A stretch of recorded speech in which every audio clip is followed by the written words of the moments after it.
हिंदवी स्वराज्याचे सरसंस्थापक छत्रपती शिवरायांना मानाचा मुजरा करतो।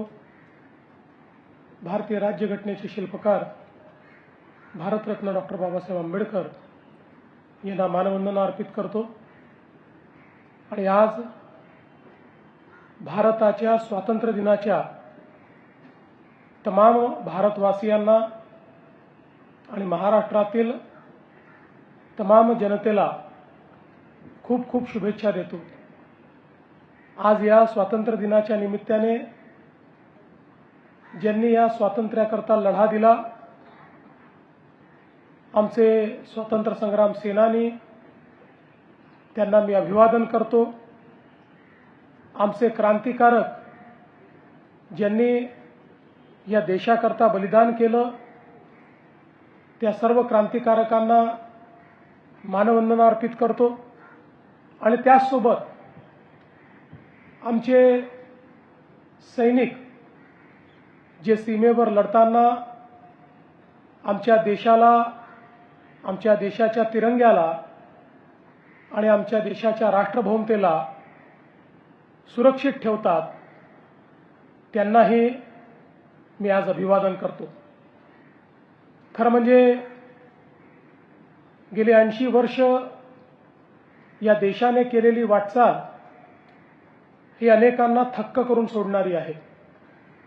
विशेषतः प्रधानमंत्री मोदीजींच्या नेतृत्वात गेल्या 12 वर्षामध्ये जगातल्या चौथ्या मोठ्या अर्थव्यवस्थेपर्यंतची वाटचाल ही विलक्षण आहे। आणि त्यासोबत 25 कोटी लोकांना गरिबीतनं बाहेर काढण्याचं कार्य आपला देश करू शकला, ही खरोखर आपल्या सगळ्यांकरता समाधानाची बाब आहे।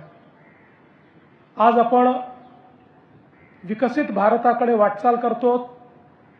विकसित भारत एक अशी संकल्पना आहे ज्यामध्ये केवळ विकसित अर्थव्यवस्था नाही, तर समाजातला प्रत्येक व्यक्ती, दीन दलित, गोर गरीब, आदिवासी, शेतकरी, शेतमजूर, महिला, सर्वांच्या जीवनामध्ये सकारात्मक परिवर्तन, सर्वांच्या जीवनामध्ये उन्नती, सर्वांची प्रगती, सर्व सोबत चालत असताना होणारी प्रगती हीच खऱ्या अर्थानं विकसित भारताची संकल्पना आहे।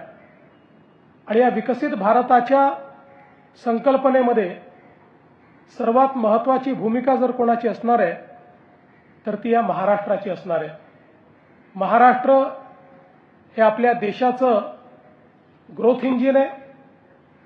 देशाच्या विकासातलं एक अत्यंत महत्त्वाचं उपकरण म्हणून महाराष्ट्राकडे आपण पाहतो। छत्रपती शिवरायांनी जी शिकवण दिली, त्या शिकवणीवर आधारित आणि भारतरत्न डॉक्टर बाबासाहेब आंबेडकरांनी जे संविधान दिलं, त्या संविधानाला अनुसंगून महाराष्ट्र सातत्याने विकास करतोय। आज देशातली सर्वात मोठी अर्थव्यवस्था म्हणून महाराष्ट्राकडे पाहिलं जातं। मला अतिशय आनंद आहे की याही वर्षी पहिल्या 6 महिन्यामध्ये आपण महाराष्ट्राचा जो आर्थिक विकासाचा दर आता मोजलेला आहे तो जवळपास 8.8% आहे। आणि विशेषतः आपण जो प्रयत्न करतोय की प्रत्येक जिल्हा हा ग्रोथ इंजिन झाला पाहिजे, त्यामध्ये जवळपास 13 जिल्ह्यांनी आपलं टार्गेट पूर्ण केलं आहे। आणि इतरही जिल्हे त्याच पद्धतीनं विकासाकडे अग्रसर आहेत। विकास हा केवळ काही टप्प्यांमध्ये नाही, तर शेवटच्या माणसापर्यंत पोहोचवण्याकरता मग गडचिरोली असो, पालघर असो किंवा नंदुरबार असो, अशा प्रत्येक भागामध्ये विकास पोहोचवण्याचा प्रयत्न आपण करतोय। मला अतिशय आनंद आहे की आपल्या शासनाने शेतकऱ्यांकरता पुण्यश्लोक अहिल्यादेवी होळकर कर्जमाफी योजना आणली। 56 लाख शेतकऱ्यांना 36,000 कोटी रुपयाची कर्जमाफीची योजना आपण देतो। शेतकऱ्यांना दिवसा वीज देण्याचं आपण स्वप्न बघितलं होतं।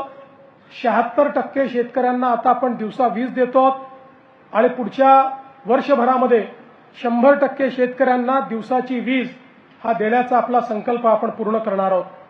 हे सगळं करत असताना विशेषतः एक संकल्प आपण केलाय, तो म्हणजे महाराष्ट्राच्या मागच्या पिढीने आणि या पिढीने मोठ्या प्रमाणात दुष्काळ बघितला, पण महाराष्ट्राची येणारी पिढी दुष्काळ पाहणार नाही.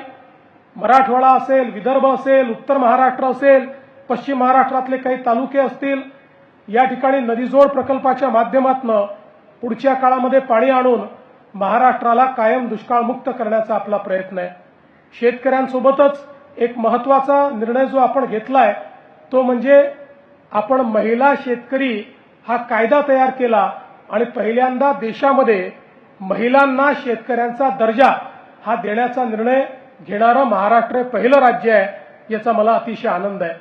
आज आमच्या युवांकरता वेगवेगळ्या पद्धतीनं शिक्षणाच्या आणि रोजगाराच्या संधी महाराष्ट्रात आपण निर्माण करतो.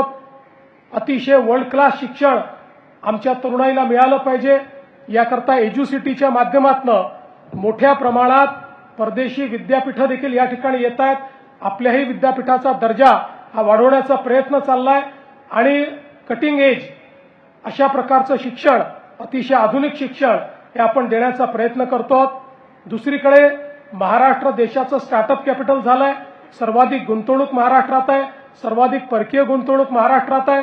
त्यामुळे रोजगाराच्या सर्वाधिक संधी देखील महाराष्ट्रामध्ये निर्माण करून आमच्या युवा शक्तीला त्या ठिकाणी न्याय देण्याचा प्रयत्न आपण करतोय. समाजातले जे वंचित घटक आहेत त्या घटकांचा विकास व्हावा याकरता लक्षित योजना तयार करून महाराष्ट्राचा विकास जो आहे हा सर्वांना सोबत घेऊन कसा करता येईल हा आपला प्रयत्न आहे. मला विश्वास आहे येत्या काळामध्ये देशाच्या प्रगतीत आजही आपला महाराष्ट्र पहिल्या क्रमांकावर आहे आणि पुढेही देशाच्या प्रगतीतला सर्वात मोठा वाटेकरी आपला महाराष्ट्र असेल. आणि म्हणूनच आज आपण सगळे मिळून या आपल्या स्वातंत्र्य दिनी एवढाच निर्धार करूया की सर्वांना आपले अधिकार या ठिकाणी माहिती आहेत, जे अधिकार आपल्याला संविधानाने दिले आहेत, पण त्याचवेळी आपण सगळे आपल्या कर्तव्याची आठवण देखील करूया. ती कर्तव्य देखील आपल्या संविधानानेच आपल्याला सांगितली आहेत. सर्व नागरिक मिळून आपल्या कर्तव्याचं भान ठेवूया आणि आपला तिरंगा हा सदैव उंचच उंच राहील अशा प्रकारचं संकल्प आज करूया. पुन्हा एकदा आपल्या सर्वांना स्वातंत्र्य दिनाच्या मी मनपूर्वक शुभेच्छा देतो. हे स्वातंत्र्य चिरायू हो अशा प्रकारची ईश्वरचरणी प्रार्थना करतो आणि माझं बोलणं संपवतो. जय हिंद, जय महाराष्ट्र, जय भारत.